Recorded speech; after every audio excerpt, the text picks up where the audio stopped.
So welcome everybody to the Dean's Lecture Series. This is our first lecture series for 2021 in this new COVID era. And we're so honored to have Dr. Sharon Ravitch here today from the University of Pennsylvania. Vera knows her and recommended her, and I got to meet her. I'm so happy to have her here today. The title of her talk is Radical Growth Mindset, Navigating Identity and COVID-Related Stress. She is a professor of practice at the University of Pennsylvania's Graduate School of Education. She co-founded Penn's American Educational Leadership Network for leaders across Latin America and the Americas to exchange resources and groupthink challenges and possibilities. Dr. Ravitch will lead a presentation on managing your identity and stress level during the COVID-19 crisis. Perfect timing for this, Sharon. Thank you for being here, and we all look forward to your presentation. So I turn it over to you. Thank you so much, Penny. And hello, everyone. I'm so delighted to be here. Thank you very much for having me. And we're neighbors. And so, we only have an hour today, but I really hope that perhaps this is the beginning of a dialogue. I'm very committed to the topics I'll be talking to you about today. And I do a lot of professional development in the school district and in universities, really helping people understand what this time feels like and what it can look like. So basically what I'll do is I want to share a presentation with you, but really I want to use that to have a conversation with you. And I'm very much looking forward to the conversation part. So I'll try to move us through so that we have 15 or 20 minutes at the end to really talk. And if you really want to stop me, I'm not great at looking at the chat, so just unmute yourself and start talking, and you can ask me to clarify anything, or because again, I'm just hoping this is useful to you for you in a time when we're all struggling, and I'm hoping this is useful to you for your students. For those of you who are students, I want this to be useful for you. For those of you who are faculty and staff, useful for you, and all of us useful as we face students and really need to support them so much right now. And I do a lot of diversity, equity, and inclusion organizational development consulting. And I start with this quote right now since March. If you don't know Adrienne Marie Brown's work, she is an intersectional feminist writer, and her book, Emergent Strategy, has been very influential to everything I'll talk about today. This quote to me is a really unique one, because our social identities and our experiences really influence how we interpret this. And so all of us had a very different reaction to reading this just now. And that's informed by who we are in the world and our social identities. And that's really what I want to talk about today, that a radical growth mindset is a regular old Carol Dweck growth mindset, but about identity. And how do we all navigate our identity-related stress right now and our COVID-related stress? People throw around the term twin pandemic a lot, but the reality is we are in a twin pandemic, right? We are facing the lived reality of our racial pandemic and, COVID. And so in March, I was asked to write a piece for the field about flux pedagogy, to offer a framework for the early moments when schools were, like all of us, were so disequilibrated. And I started my career as a school counselor, and so and trained as a therapist, and you'll see a lot of that in here. This is a bunch of different existing frameworks that I've actually brought together for this time to really support those of us in education. And so flux pedagogy was originally for school leaders, and it still is. And I work with a lot of school leaders doing professional development around these topics. Flux leadership now, which I'll share the link with you, it's an article that just came out this week, is really applying, like, how do we create the conditions for flux pedagogy as educators, as leaders of our classrooms. So the ideas that are in red are ones that we're going to touch on today. And again, I would love for this to be the beginning of a dialogue with you, because this really matters. This work really, this isn't my work. These are other people's frameworks. Their work really matters. And I think really are useful languages and frames for practice and for self-care right now, which we all really need. One of the things that I say now is trauma-informed care is now for everyone, right? We're all traumatized right now. Everyone is traumatized.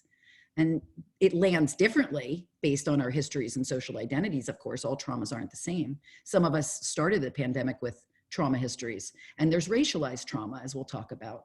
And so really thinking about all of this right now for ourselves, our communities, and our students. So I just want to start with talking very briefly about growth mindset. And if you don't know the book the book is called Mindset. Get it at a used bookstore online. It's truly a book that has changed the lives of many people I know, not just my own.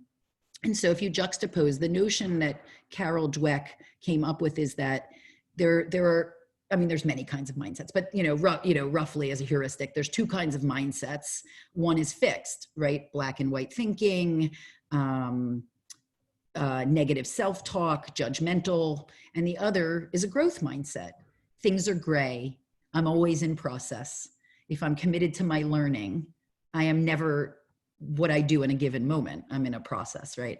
And so the notion of a growth mindset is really that growth happens through challenges and struggles and mistakes, right?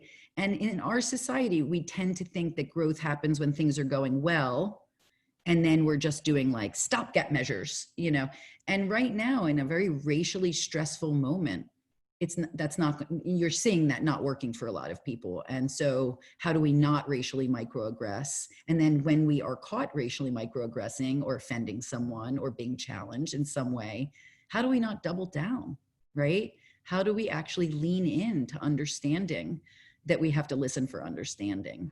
And so a growth mindset really says a mistake, a microaggression is not a character flaw.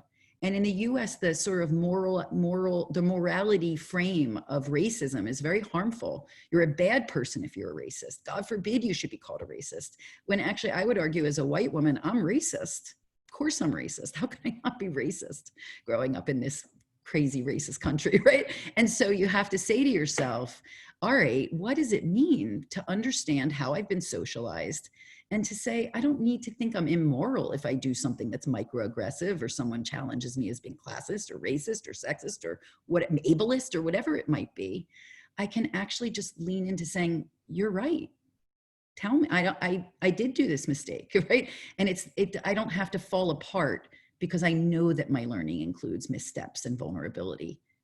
The remit is that we will make mistakes. How do we deal with them, right? And so it's not just accountability to self, it's compassionate accountability to self. And that is a very big difference. And so I want to talk about what a radical growth mindset is, right? So I just wanted to give you the seeding of like Carol Dweck talks about this thing of a mindset. It's awesome. A radical growth mindset takes that learning framework, right? That appreciative inquiry framework, if you will, of self. And it says, I'm going to relate this not only to learning about my identity, but about being challenged about my knowledge about equity, about justice and peace, about the carceral state, about police sanctioned brutality, about the different things that are going on that maybe are within my knowledge base, maybe aren't. Maybe I have the skills to have conversations about race and intersectionality. Maybe I don't. Right? And so a radical growth mindset is really about saying, okay, I'm going to take a growth mindset, but I'm going to really think about it in terms of when I am challenged around issues of equity and identity, whomever I am, right? This is all of us. I am not going to, I say the 3Ds, defensive, deflection, and denial, right? I'm not going to engage in the 3Ds. I'm going to actually focus on how can I learn to be more compassionate to myself, to understand a situation better. I always say to my colleagues, if a student says, ouch, it is not for us to judge the ouch. It is for us to understand the ouch. If a colleague says, ouch, right? And so really creating opportunities in ourselves. And then the final 2 points here, that creates opportunities to combine and amplify knowledge because we're less afraid to share and receive. And it decentralizes what I think of as social and academic capital hierarchies. Whose growth mindset, like who gets to be defensive? Who gets to be defining what a field means or who the major players are? And just thinking about complicating some of this. And so the citation below is the link that I'll send you to this article on flux leadership. And I just want to say, so Carol Dweck's ahead of us because she says, yeah, you can have that growth mindset. And most of us like to think we do. I know I like to think I do, but then I'll get triggered by something. And then I'm into my less practiced self responding in a moment that I might be agitated. And so what Carol Dweck talks about is, she talks about those as fixed mindset triggers. And I think that language, for me at least, and for a lot of my colleagues and students, it's been a very helpful language. Fixed mindset triggers bring us back to our less practiced self, bring us, even if we're generally a growth mindset kind of person, usually when we talk about identity and equity, or we are challenged, or we feel challenged by someone else's limitations around these things, right? Someone else is doing to us. We're not being challenged by what we're saying. We might be challenged by what other people are saying, right? It challenges us. It challenges our humanity in some way. It can be triggering. And so her point is then we go back into less practiced self. And so it's in those moments, you know, addressing the fixed mindset triggers. And we'll talk about that. Oh, and then actually I want to go back for a second. So Rachel Held Evan, I don't know if any of you know about her. She was a Christian theologian. And I love this quote of hers, that we live inside an unfinished story. And to me, that actually embodies a radical growth mindset, that we live inside an unfinished story and we don't need to have verdicts on ourselves if we are in a growth process, if we're moving towards growth. And so what helps us do this as people, and especially in this community, what helps us do this as professionals? And for students, you know, your profession is being a student. What helps us in these professional moments to be more reflective and to be more relational? And for me, one of the things that's helped me in my world is the work of Susan Lytle and Marilyn Cochran-Smith, both of whom used to be at Penn. Susan has retired and Marilyn is now at Boston College. And they have written a lot, and it comes out of the teacher research field. They've written a lot about inquiry stance as a reflective pedagogical stance that situates everyone as knowers and achieves what I think about in the flux leadership as a distributed wisdom approach, right? So it's a questioning stance. It's a turning our judgments into curiosity, which is, as if any of you have tried this like I do, easier said than done.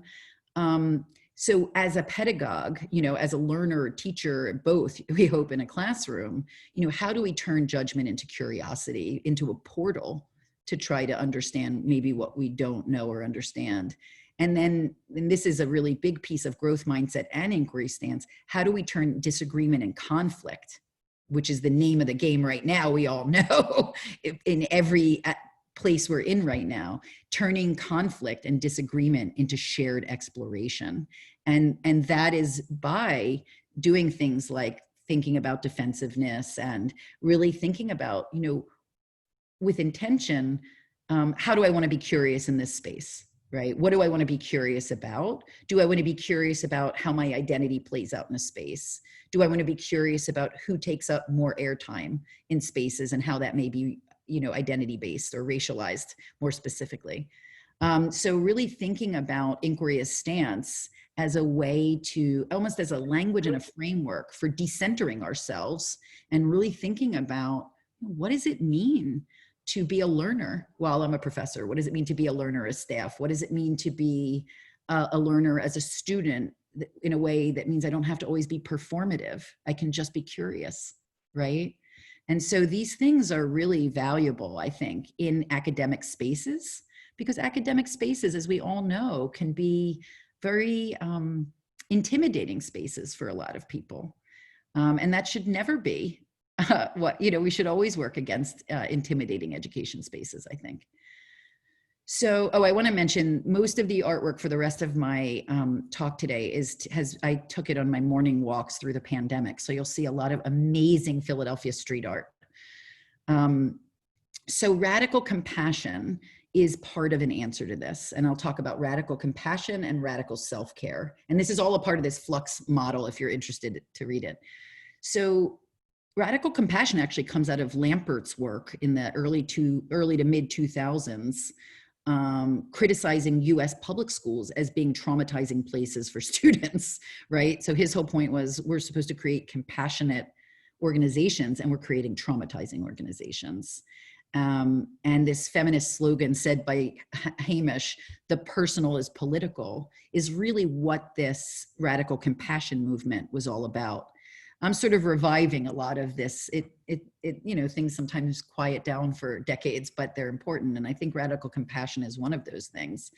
You know, that it's compassion. We all like to think we're compassionate. Radical compassion comes out of critical social theory.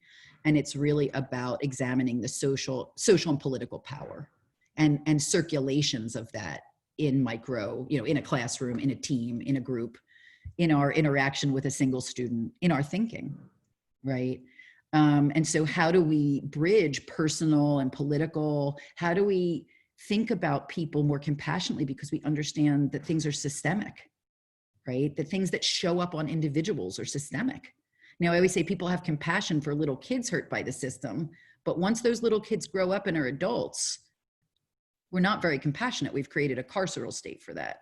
So I think that, you know, it's a very interesting and important thing to think about. What does it mean to be radically compassionate? It's a very different thing. Identity matters in that. And how do we think about compassion as necessary for wellness? I think about this a lot as a professor and as a research supervisor. And what's the relationship of compassion and accountability? And I think that's a very important conversation.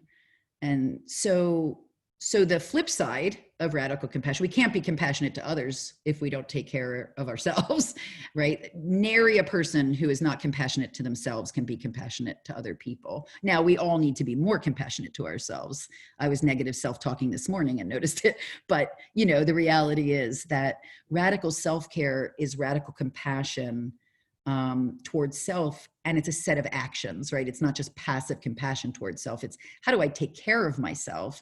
And the radical part, again, comes from critical social theory, which is really about, yeah, so I'm a person in a system, a family system, a system of Western logics, you know, in the academy, whatever it might be, you know, I'm a person in a system.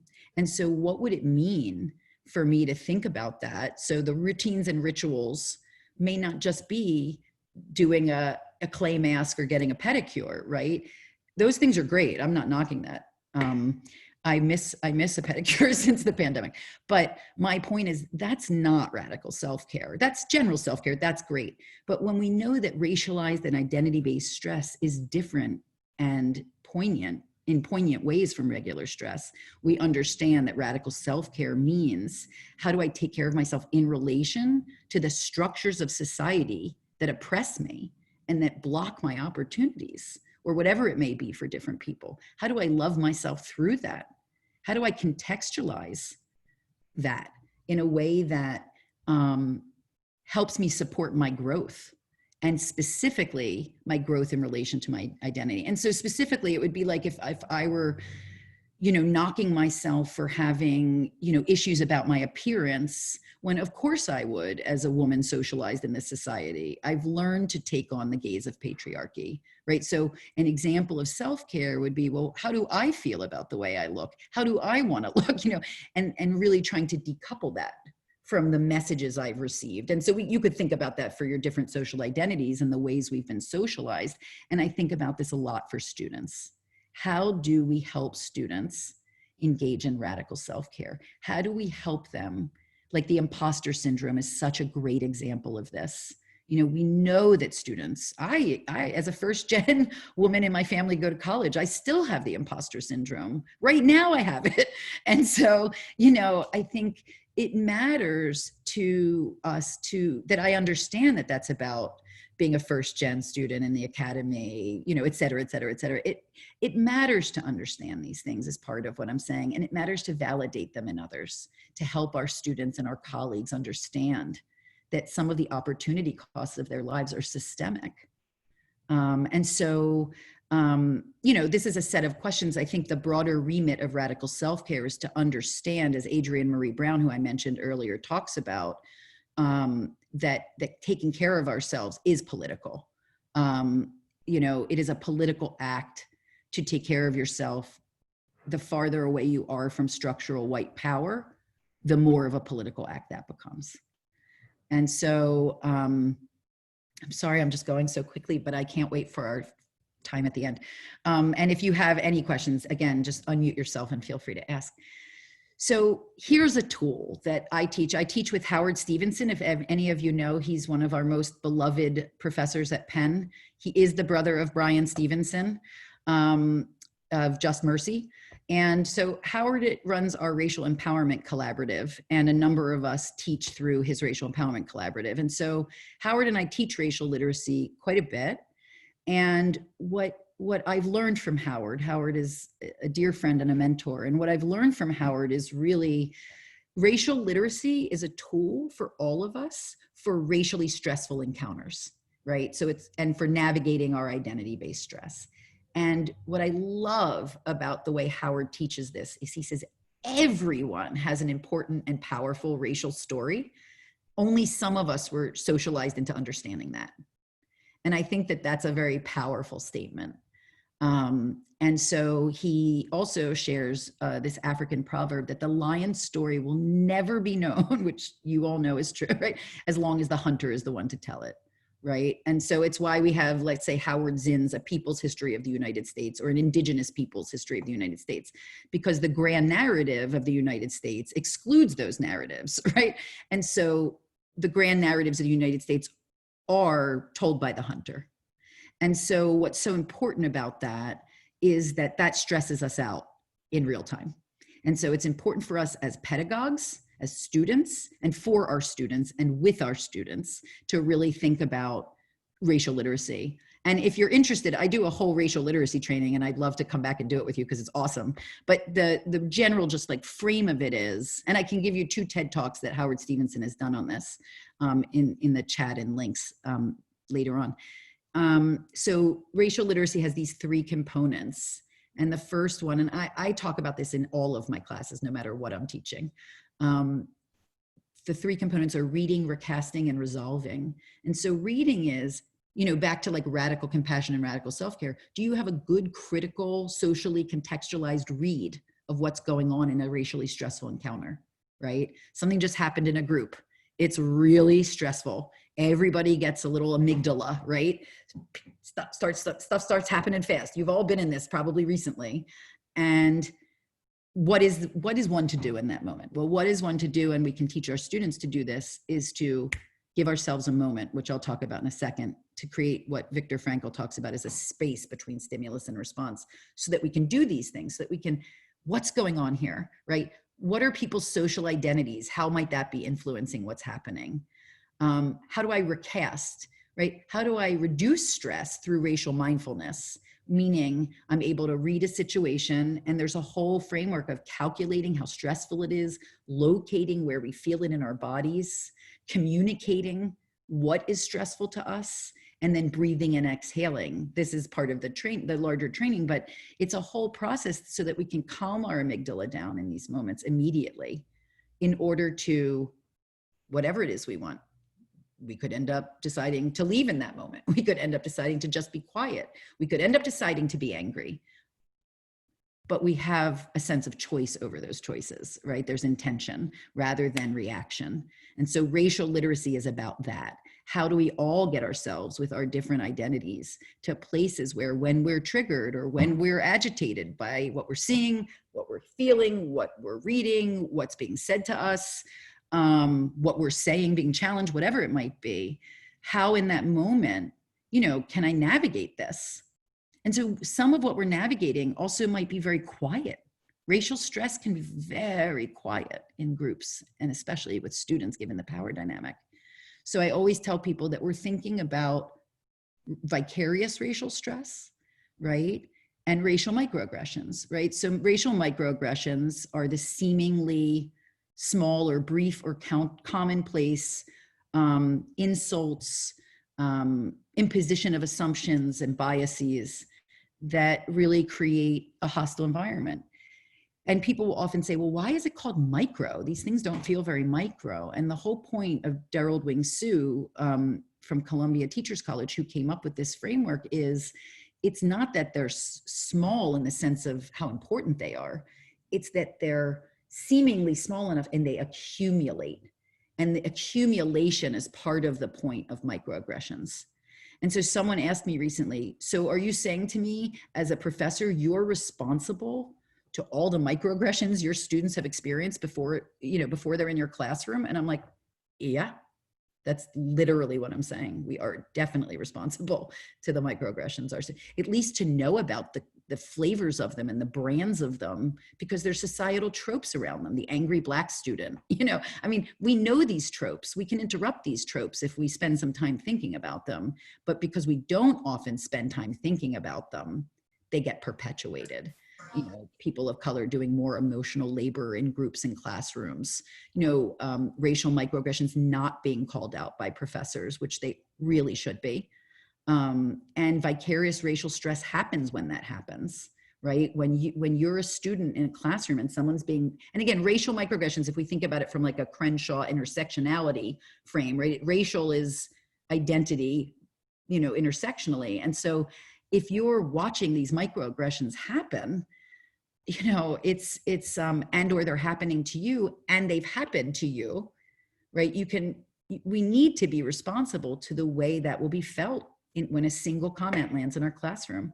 And we have to have radical compassion in that moment and help those students have radical self-care in and after the moment. So how do we do that is part of what I wanted to spend a little time talking to you about. And the way we do it, and again, this is Howard Stevenson's work, is through racial socialization. And I love, he always just says, talking about race is healthy. And in our society, we do it so poorly in general that we think it's not healthy. But it's healthy if people have a radical growth mindset and really do our own work. And how do we do our own work is, racial literacy for ourselves, thinking about our identity-based stress, working on our identities in relation to justice and seeing where we are on the power continuum and reflecting on that and how that comes into our pedagogy. Racial socialization is how we can affirm and protect and build and negotiate skills to prepare ourselves and our students, our colleagues, to cope more effectively during anxious encounters. And so what you'll notice about this framework, like metacognitively, is it says, expect these things. We all act as if we're going to have a meeting and nothing's going to come up, and then we have no skills to deal with it when something does. And so part of the radical self-care and the radical compassion is having skills in these moments to be agentic, to be able to, really think about, like, in the context of information I'm sending out, am I being microaggressive? Is someone else in the group? What's the set of choices I have in relation to that? Or in my relationships, how do I do some racial socialization around my identity, my students' identities, help them understand the set of ways that identities come together in learning situations, for example, and so in these various contexts, we can do our own racial socialization. We can also help, our peers, our colleagues, and our students really think about how they can take up positive identity coping and really think about what messages they're receiving, what messages we all receive. And so I just wanted to, when I was talking earlier about racial literacy and creating the space between stimulus and response, let me just do a time check. Okay. So Viktor Frankl, I'm just going to give you a little moment on Viktor Frankl, because I think this quote will mean a lot more to you, I think, when I tell you where he wrote it, which is in a concentration camp. On a piece of tree bark, he wrote this quote. And this is translated from the German, but between stimulus and response, there is a space.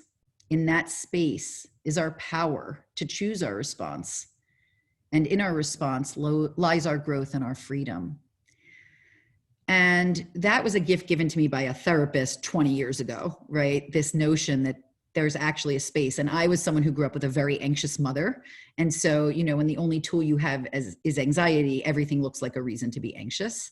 And so for me, this was a very powerful intervention in my life to actually realize there were other ways of being in the world. right? That some people actually have a space between what happens to them and how they react. And so for me, I've spent decades building the space inside of myself, and it's really powerful work. And, this quote is used a lot in the mindfulness movement. So some of you might be familiar with it.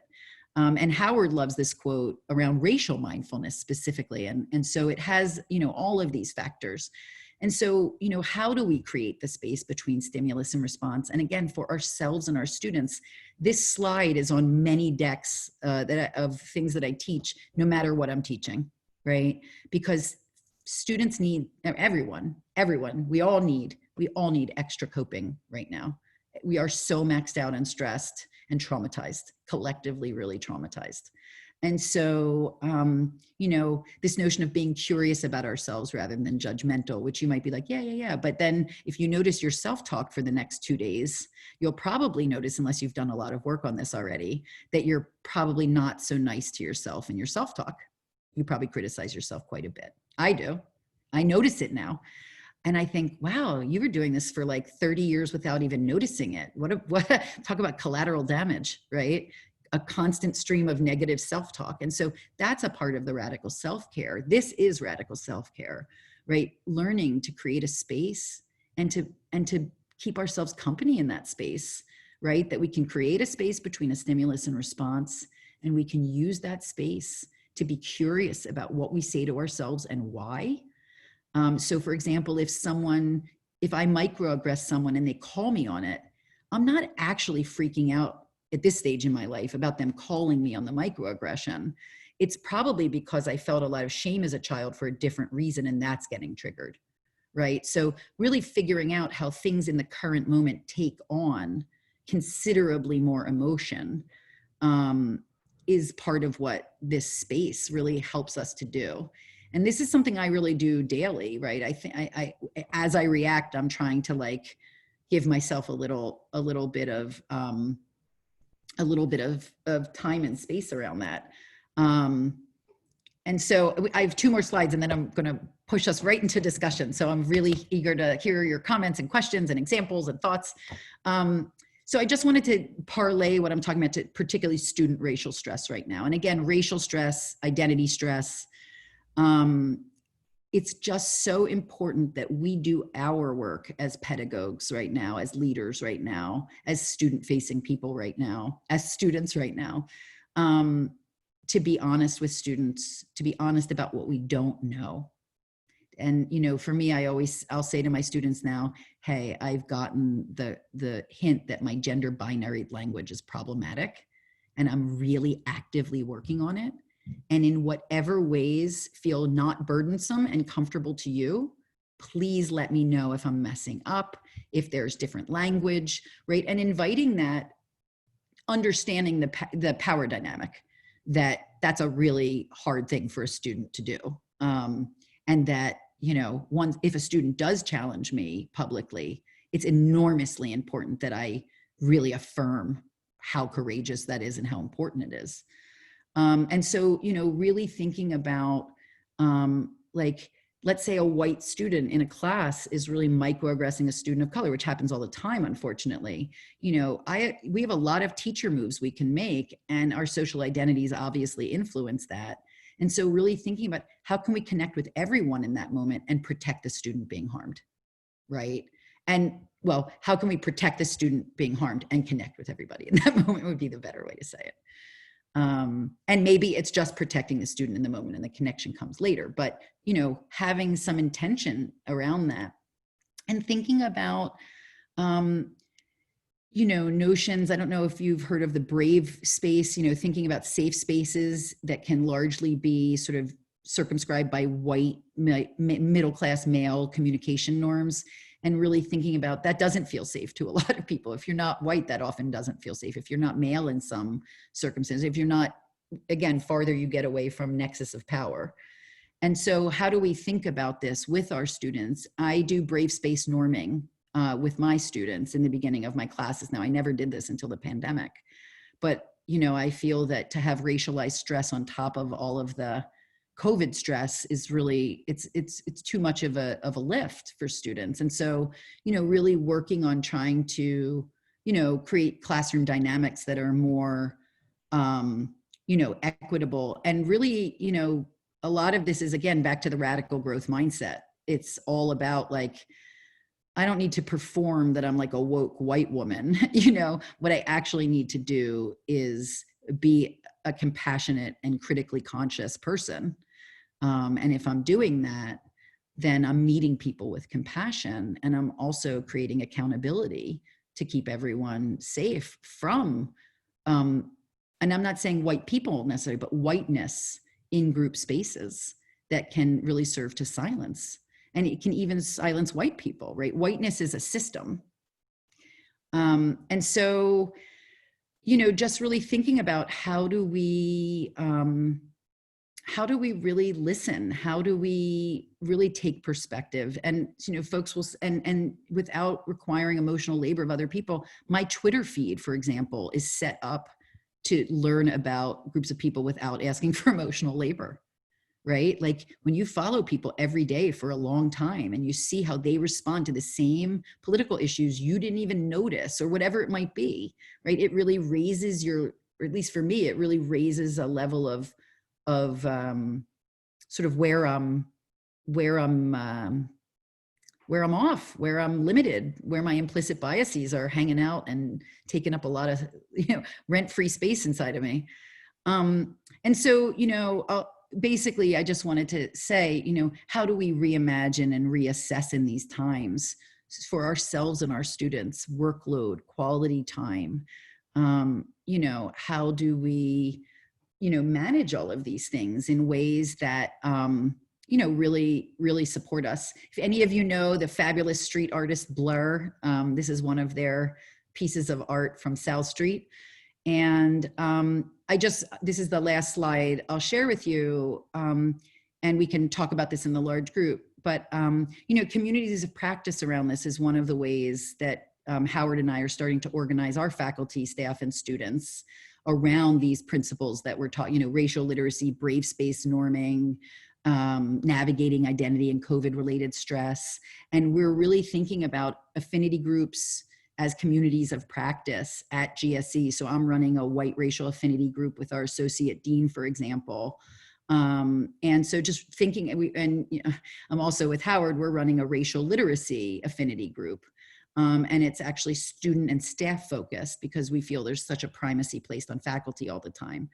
And so, really just thinking systemically about some of these things, how communities of practice who share a goal in this moment, it might be a community practice around navigating identity and COVID-related stress, or how do we support students, or whatever it may be. So I'm going to just stop there, actually. And I'd love to open this up and see comments, questions, thoughts, suggestions, things, whatever. I'm just very eager to hear your thoughts and connect with you. Thank you, Sharon. That was fascinating. We're going to have you back. Yeah. I've been wanting to work with you forever. Right. You'll become one of us. You'll become part of our family. That would be great. That would be great. What could I say more about, or explain better, or, give an example of, or, what would maximize this being useful to you, not just interesting? I mean, I hope it's interesting, but like very interesting. Useful. It's very, very interesting. I was wondering if you could go into a bit more about how to create the safe spaces you're talking about. What are some of the steps, the tools, the way, how do you express to the folks that it's a safe space? What are the actions that need to be taken? Thank you, Larry. I appreciate the question so much. And actually, so I now have a mental list of things I've promised you, because there's this amazing article, and it's by, and I will send all of this to you, I promise. It's written by Arroyo and Clemens. They're student activities folks. And in 2013, they wrote what I think is one of the best articles put into this world. It's called Brave Spaces. And they talk about how do you create norms that actually create safety? Because again, safety is circumscribed by what white people say safety is, right? What men say safety is, what, you know, et cetera, et cetera. Again, the farther away you are from the nexus of power, the less definitional power you have over what a safe space is. And often the less comfortable you are in that space. And white people aren't necessarily noticing that, right? Because the spaces were made for us. And so I think for me, a part of what is so valuable about this and so important, especially as a white woman, you know, is, of course I don't notice that some things are like busted up and broken because they benefit me. They always benefit me, always, unless I cry. And then that's feminized and then it doesn't benefit me, right? But so to get more directly to your question, Larry, you know, so Arroyo and Clemens write about this notion of brave spaces. And this could be the next thing we talk about as a group if you want, because this, Howard and I do this as a part of racial literacy. It's like we become racially literate, but then how do we create racially literate teams, courses, groups, departments, you know? And that's actually about how do we as a group, and we're about to actually do this in my division at the Graduate School of Education. We're a 45-person division. Most divisions are like 10 people. We're just, for some reason, this like ridiculously large division. And we have had a few things come up in the past couple of weeks. And so we are going to a brave space norming process where basically it's a very structured process where you are walked through assessing current communication norms and who they benefit and who they don't benefit. But there's a very structured process for doing it. And then the group comes up with a set of new norms together. And it's, I mean, honestly, I'm going to use language from like my counseling days, but it's an intervention. It's an intervention, really, if you want to talk about it in a different way. It's an intervention in group life. So like we had a colossal breakdown around race in our division 2 weeks ago, colossal, right? And people are tripping, you know? And so those of us who have done this work for a lot of years, we're like, you all have to calm down. And it's the white people we're saying this to, by the way, because they're being called, a lot of us who are, you know, we're being called out in new ways right now. And so we are like, we got to renorm. We've known this isn't working for everyone because people get frustrated in and out of meetings, right? But now there's a new accountability, and now we're able to get, you know, dean support. And so I think I would recommend as a group, if you want to do this or in your classes, if you're thinking of it for your classes, Larry, or you might be thinking about for something outside of Drexel, what I would recommend is I have people read the article because it's like 6 pages. I mean, it's a user friendly. Again, it was written by student activities folks it's very practitioner facing, which I love. And so it's like I used it in lots of groups, including not at all academic groups. And so you can use that. I have people read it. We do like an assessment of norms. We create new norms, and that process happens over two sessions. And it really, and then you create, you know, a set of norms that become really, I think of them as like a covenant for a community. And in the Arroyo and Clemens article, they have examples. Like one example is controversy with civility is one of theirs. I don't love that because I actually think civility is a very loaded word. But actually here, I'll read you, I have it right on my desktop. Hold on one second. I'll read you, there are these norms I have from a group we just did, at Penn. And I'm just going to read you like 3 of the norms so you have a sense. We just created this in our education entrepreneurship program because there was an issue, by the way. Each of us takes responsibility for the impact of our words and actions and the hurt we may cause. We offer compassion and respect when cohort members share that something hurts them. We engage and ask questions in the spirit of authentic understanding and with humility. And, you know, it goes on and on and on. And, you know, there's one that says, we affirm that some people's histories include structural oppression and discrimination, right? So this was very specific to this group because of what was going on. So these norms tend to be, well, they don't tend to be, they're very specific to groups. And so, you know, that's how I really think about moving from so-called safe spaces. And I say so-called because, again, according to whom? Who gets to even say that something's safe? That's usually white dominant. You know, even if it's not a white person, it's someone who has a more white dominant, you know, perspective, who's creating these safety rules because they've been socialized into white rules, right? Like this is actually really about socialization for all of us, whatever your social identity is. Lots of people uphold whiteness. Many of you know, you feel you have to uphold whiteness, even if you're not white. And so, you know, because we're working in systems of structural white supremacy. I mean, you know, and so it's from my perspective, it's, you know, the brave space norming is about actually naming hurt that's already in the community quietly, usually, or maybe not so quietly. It's about giving a forum for that to be witnessed by the group. And as the facilitator, to, you know, just create a holding environment. You don't have to understand everything that happened. You just have to be a facilitator, I'm just sitting there saying, hey, we just want to keep everyone feeling that this is authentic to them and that they're not squirming in their seat with discomfort, even if they're not going to say it out loud, right? And so some of this is about, you know, naming the unnameable, as Micah Pollock talks about when she talks about race talk in schools, you know, and she talks about K through 12 schools, but it's all schools, including our schools. And so, you know, anyway, that was a long answer to you, Larry, but, you know, I think I tend to go in with this article. People like to read something. It depersonalizes things in an important way so that folks who would typically be more defensive can kind of like, okay, we're reading this article, you know, and it's also short. And it brings out a lot of points that you can really facilitate. There's a lot of stuff even you can Google online of these great facilitations with brave spaces.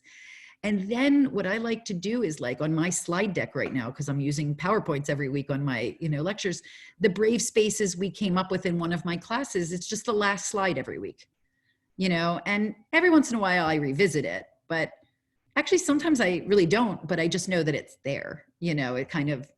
And we did have an issue come up in a class this week, and it wasn't a big issue. It was just, you know, a smaller kind of an issue. And this group self-corrected. It was really amazing to see. They're like, well, we've kind of moved away from equal airtime to everyone. How can we autocorrect?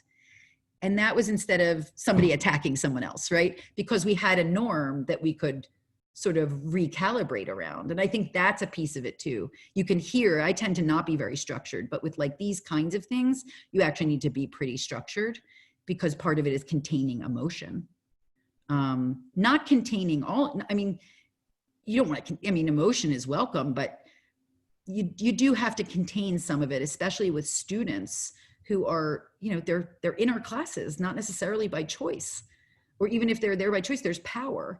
And so then you're doing a brave space thing. And, you know, that can be a lot for students. And so, you know, I always try to say, you know, hey, we're going to also process how this is going. And you can process that with me offline. If there's anything about this that is, yeah, sure. Thank you for the question. Other questions, comments, suggestions, thoughts, ideas, examples that you have? Sherry. Yeah, hi, thank you so much. What your lecture was very, very interesting. But my question is, what experience did you have that brought you to this place as a white woman, such deep understanding? Because it's rare that you are so comfortable in talking about it. Okay, so what experience in your life besides the whole academic issue?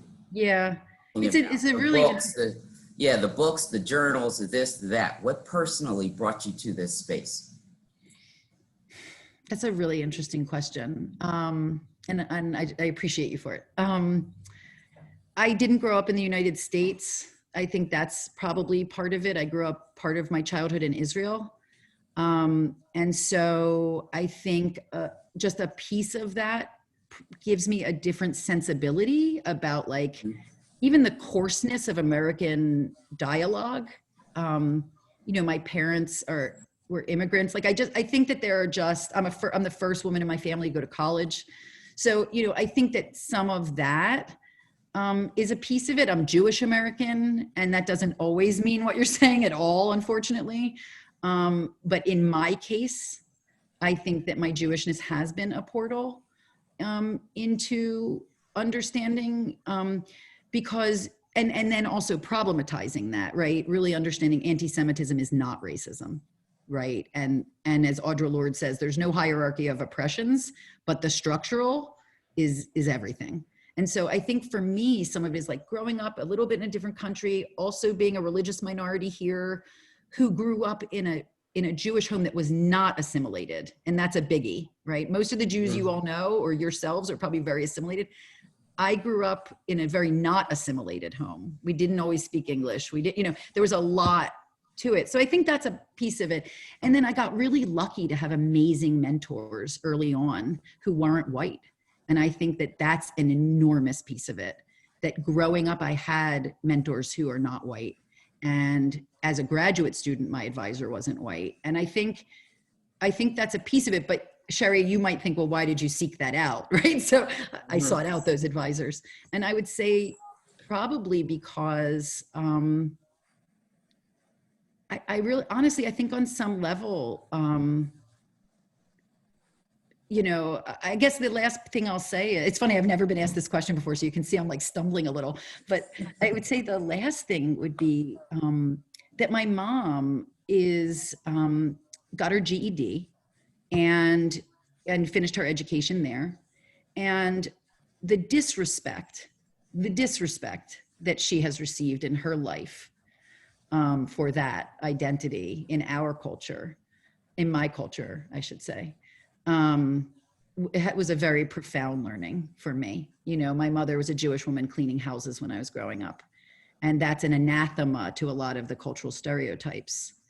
And so I really think that it's like a confluence of all those things. And what's interesting is I feel such a responsibility because of it now, because I really see how hard it is for a lot of white people to truly, truly understand the logic of white supremacy and how it operates, like how white supremacy operates through me, right? That is my project, to understand how white supremacy operates through me, not just how it harms me, right? I mean, we can talk about how it harms all of us, but I have an added responsibility, Sherry, that you don't, or you also do, right? But as a white person, my relationship with white supremacy is something that I actually spend a lot of time on. And when you really spend time on it, or I statement this, when I spend time on it, I really start to see how it operates through me. It's very ego dystonic at first. It can really be like, because again, we have this morality valence around we index this as a morality failing. So of course, no one wants to be called racist. If we would, you know what I mean? It's like we're in the wrong discourse around it. Anyway, I know I got away from your question, but I think it's, all of those things. And, Howard always says, you're a white truth teller, and I think we need more white truth tellers, right? Because it can't be on Howard all the time. It can't be on you all the time. It's enough. And I think we really have to step up. Those of us who see this, who have the language. My dissertation in 1999 was on whiteness, right? Like, this isn't my first time at the white racism rodeo, and you've lived it. But as a white woman, having studied it for 20 plus years, you really start to see the stagnation in white identity development, and really how it's shocking, how those of us who are white, our development is very thwarted. That's the part we're not talking about. The development of a kind of humanity. And for me, that's really the radical parts of the compassion and self-care are about this part, the personal part, not what we read, also what we read, but you can read all day. And I'm coaching a white leader right now. I do a lot of coaching with white women and I'm coaching her, and she's reading Kendi and she's reading this, and she is just as racist as she was when she started reading Kendi. Now she's weaponizing Kendi to somehow justify, so it's like, it's really actually about, how do we see how white supremacy is operating? And even those of you who aren't white, but many of you have already been at this rodeo, like you've already done this work. Some of you haven't, right? And if you're younger, you maybe really haven't, right? Because some of this is developmental as well, right? Like Howard Stevenson's work on pro-racial socialization, unless your parents really, really socialized you understanding racism, you may not have a critical consciousness about the racism as a person of color you've faced or are facing even. You know, it's like how, what is it? Ice-T now is supporting Trump. And it's like, sure, you can find a black guy to support Trump. You can find a Jewish guy to support Trump. You can find it, right? But, you know, getting past these like token essentializing kinds of politics to really understand underneath all of it, when I'm in my quiet little room by myself, what are my courageous noticings and admittings to myself about myself? And I know it's time to stop in a few minutes, but that's what I would, for you, and Howard really talks about courageous noticing and admitting. And I always thought, we taught together for 2 years before I realized he didn't mean noticing and admitting to other people. He actually meant how we all notice and admit to ourselves, how we engage in racialized stress in ways that we're ashamed of. And we all do. We all have coping mechanisms and behaviors that we end up feeling ashamed of. And radical self-care says, don't do that. Don't punch yourself in the back of the head then too, right? It's like, you're doing the best you can. You've been doing the best you can. We're all, you know, and so like I had a student, actually a Jewish student in my class yesterday. She was really so hard on herself. She's like, and how I assimilated into white culture and American culture. She's not white. She's actually Ethiopian Jewish. And she's like, you know, how I assimilated it, you know, and I said to her, so basically this happened to you and now you're blaming yourself. I just want to, you know, let's use a different language. Like society did this and now you're blaming yourself. How about if you don't blame yourself and you just say, I was doing the best I could. I was a young woman.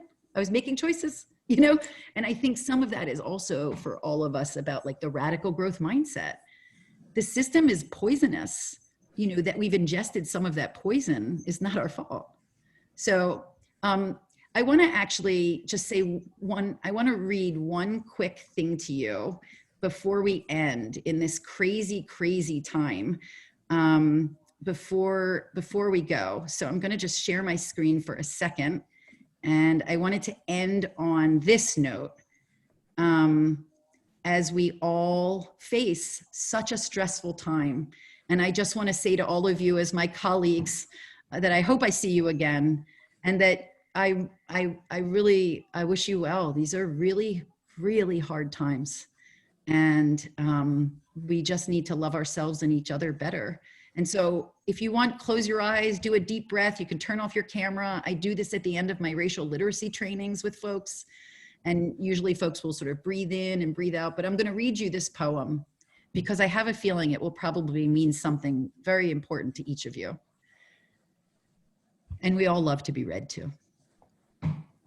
Remember the time you cared so much, it became too much for them to handle?